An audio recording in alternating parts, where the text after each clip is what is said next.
বিসমিল্লাহির রাহমানির রহিম। আসসালামু আলাইকুম। সবাই কেমন আছেন?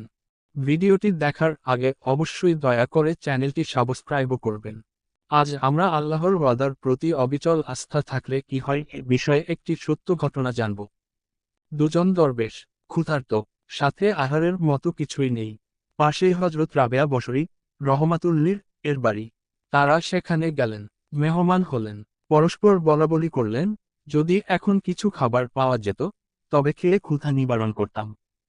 হজরত রাবেয়া বসরি রহমাতুল্লির তখন বাড়িতে ছিলেন, কিন্তু ঘরে দুটি রুটি ছাড়া কিছুই ছিল না। ছিল না খাবার তৈরির মতো কোনো দ্রব্য সামগ্রীও। অগত্যা তিনি দুটি রুটি মেহমানদের সামনে পেশ করলেন। দুজন পুরুষের জন্য দুটি রুটি কিছুই নয়।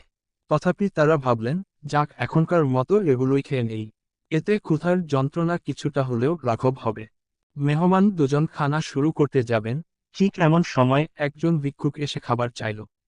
হজরত রাবেয়া বসরি রহমাতুল্লির দেরি করলেন না। তিনি মেহমানের সম্মুখ থেকে রুটি দুখানা তুলে নিয়ে ভিক্ষুককে দিয়ে দিলেন। মেহমানোদয় মনে মনে বললেন, কি আশ্চর্যের কথা! মেহমানকে খেতে দিয়ে তা আবার উঠিয়ে নেওয়া, এমন দৃশ্য তো জীবনে কোথাও দেখেনি। এর চেয়ে তো খানা খেতে না দেওয়াই ভালো ছিল। দরবেশগণ এসব কথা মনে মনে বললেও হজরত রাবেয়া বসরি রহমাতুল্লিকে কিছুই বললেন না। তারা কেবল তার প্রতি নাখোশ হয়ে বসে রইলেন। বেশি সময় অতিবাহিত হয়নি। ভিক্ষুক কেবল রুটি নিয়ে সামান্য পথ অগ্রসর হয়েছে। ঠিক এমন সময়ে এক বাদী এসে হাজির। তার হাতের রুটি ও গোশতে পরিপূর্ণ একটি পেয়ালা। সে উহা রাবেয়া বসরি রহমাতুল্লির সম্মুখে রেখে বলল, আমার মনিব এগুলো আপনার নিকট তোফা হিসেবে পাঠিয়েছেন। মেহেরবানি করে কবুল করুন। হজরত রাবেয়া বসরি রহমাতুল্লির পেয়ালার ঢাকনা উঠালেন, তারপর রুটিগুলো গুনে দেখলেন। মোট 18 খানার রুটি আছে। তিনি বাদীকে বললেন, তুমি কিছু মনে করো না, রুটিগুলো ফিরিয়ে নিয়ে যাও, কারণ তোমার মনিব এগুলো হয়তো অন্য কোথাও পাঠিয়েছেন, আর তুমি ভুল করে এখানে নিয়ে এসেছো। বাদী বলল, না, আমার ভুল হয়নি। ভুল হওয়ার প্রশ্নই উঠে না। নিশ্চয় তিনি এগুলো আপনার জন্যই প্রেরণ করেছেন। হজরত রাবেয়া রহমাতুল্লির তবুও বললেন, না, তুমি তা ফিরিয়ে নিয়ে যাও। নিশ্চয় তোমার ভুল হয়েছে।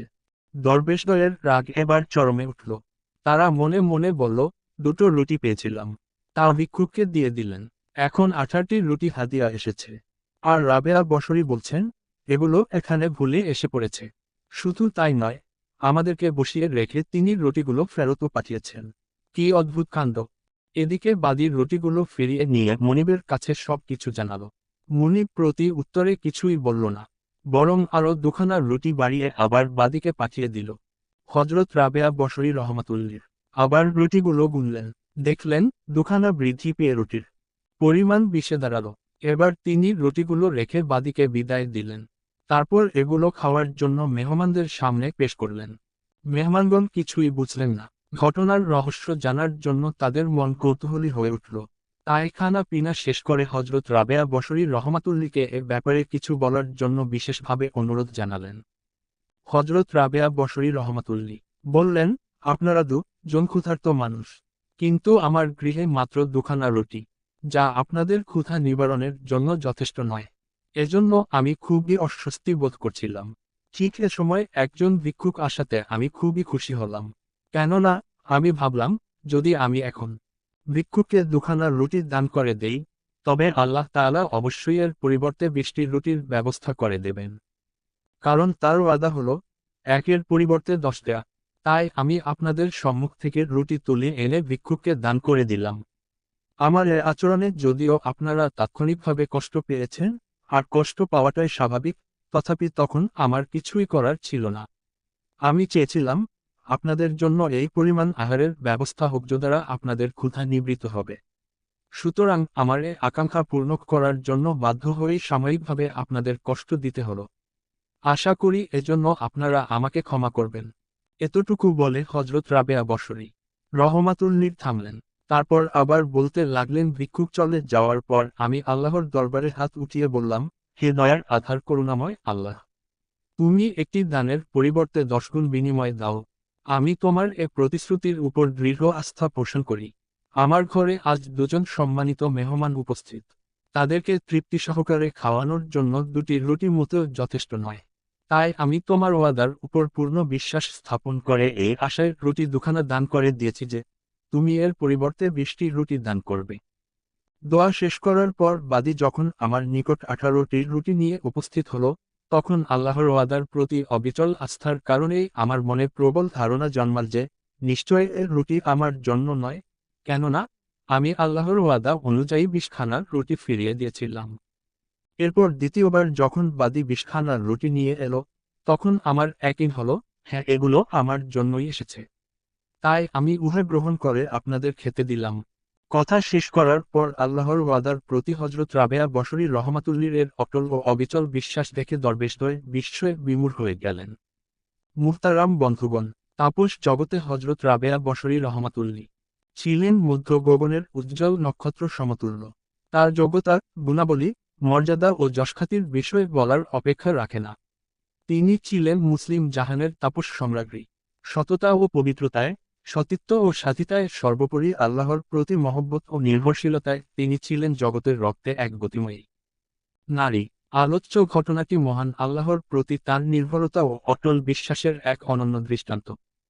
প্রিয় বন্ধু, অনেকেই মনে করেন দরবেশ, বুজুর্গ আর আল্লাহর অলি হওয়া কেবল পুরুষদের পক্ষে সম্ভব, মহিলারা এসব হওয়ার যোগ্যতা রাখে না। কিন্তু আমরা যদি হযরত রাবেয়া বসরী রহমাতুল্লির সহ অন্যান্য মহিলা বুজুর্গদের প্রতি লক্ষ্য করি, তাহলে কি একথা দিবালোকের ন্যায় পরিষ্কার হয়ে যায় না যে মেয়েদের জন্য আল্লাহর অলি ও বুজুর্গ হওয়া সম্ভব? সুতরাং আমি মা বোনদের অনুরোধ করে বলছি, আপনারাও চেষ্টা করুন, সাধনা করুন, আল্লাহর ভয় সর্বদা অন্তরে জাগ্রত রেখে যাবতীয় না জায়েজ ও হারাম কাজ থেকে বিরত থাকুন। ভালো কাজগুলো নিয়মিত করতে থাকুন। বেশি বেশি তিলাওয়াত ও জিকির করুন। ইশরাক, আওয়াবিন ও তাহাজ্জুদের পাবন্দি করুন। আয়নায় মুখ দেখা বন্ধ করে জীবনের ছোট বড় সকল কাজ সুন্নত অনুযায়ী সম্পাদন করুন। বর্তমান বাজারে অনেক ভালো ভালো সুন্নত সম্পর্কিত বই পাওয়া যায়, যেমন বয়ানুস সুনান, জামিউস সুনান, প্রিয় নবীর প্রিয় সুন্নত ইত্যাদি। এসব বই সংগ্রহ করে নিয়মিত পাঠ করুন এবং তদানুযায়ী যাবতীয় কাজ আঞ্জাম দিন। প্রত্যেকের হক ঠিক মতো আদায় করুন। লেনদেন ও আচার আচরণের সততা, সত্যবাদিতা ও বিশ্বস্ততার পরিচয় দিন। ছেলে মেয়েদের ধর্মীয় শিক্ষায় শিক্ষিত করুন। কোনো বিষয় না জানলে বা সন্দেহ হলে হযরত ওলামায়ে কেরামের শরণাপন্ন হন। তাদেরকে অন্তর দিয়ে শ্রদ্ধা করুন। মনে রাখবেন, যদি আপনি আমার এই কথাগুলো মানতে শুরু করেন, তাহলে সেদিন হয়তো বেশি দূরে নয়, যেদিন আল্লাহ পাক আপনাকে তার বন্ধু বলে গ্রহণ করে নেবেন। তার দরবারে আপনার মর্যাদা হবে ফেরেশতাদের চেয়েও বেশি। হে দয়াময়ের প্রভু, তুমি আমাদের সবাইকে উপরের কথাগুলো আমল করার তৌফিক নসিব করো। আমিন। ভিডিওটি ভালো লাগলে অবশ্যই চ্যানেলটি সাবস্ক্রাইব ও লাইক কমেন্ট করে পাশে থাকবেন।